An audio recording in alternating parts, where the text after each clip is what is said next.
quarterback who was a former first overall pick who had a horrible, horrible debut this year. Bryce Young, 13 for 30, 160 yards, 2 interceptions, walloped by a Saints team that I thought was going to be crappy this year. They still can be.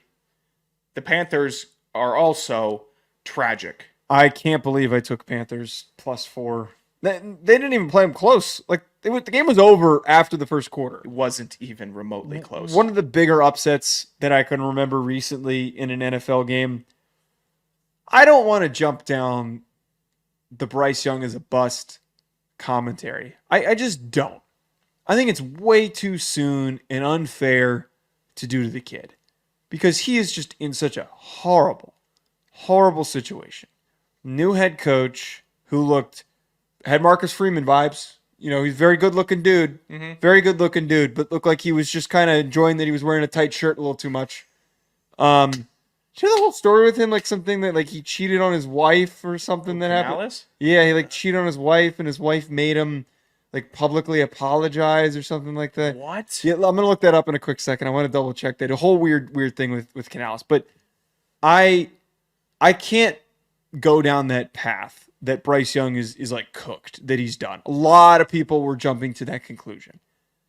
Is there a possibility he ends up on that Baker Mayfield trajectory where they get impatient and they find a way to move him and, you know, they bring somebody else in, kind of like the Deshaun Watson situation? Sure, there's certainly a possibility of that happening, and I would expect that he's good enough to recover.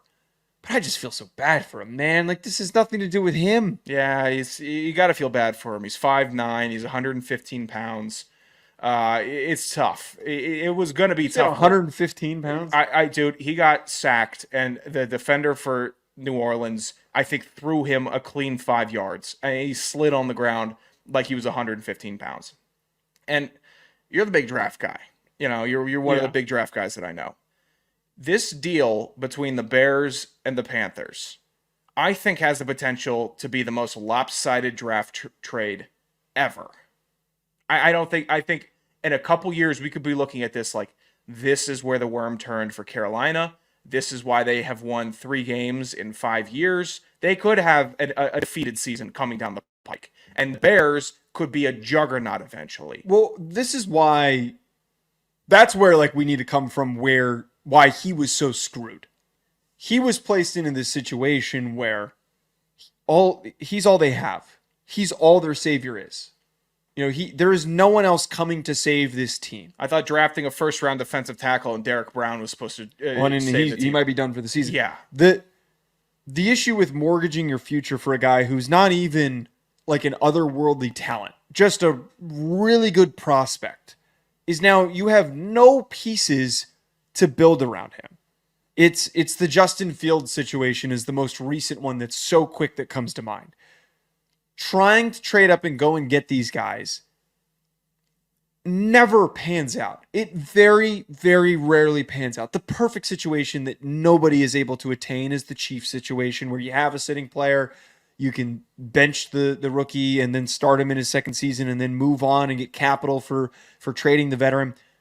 But for him to have what was already one of the worst rosters in the NFL, to then that team not having enough picks to go and get receivers and to not be enough of a free agent destination to bring in any premier names, they're gonna be bad against this year.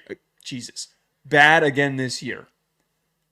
No one is going to want to show up to help this team improve as a free agent. Nobody will. It's not a destination. No. It's not. It's the island of misfit toys. It's where Miles Sanders level players go. Deontay Johnson goes. Adam Thielen, after his prime, goes. And a bunch of guys on defense that are basically still trying to make the NFL. That's what the Panthers feel like.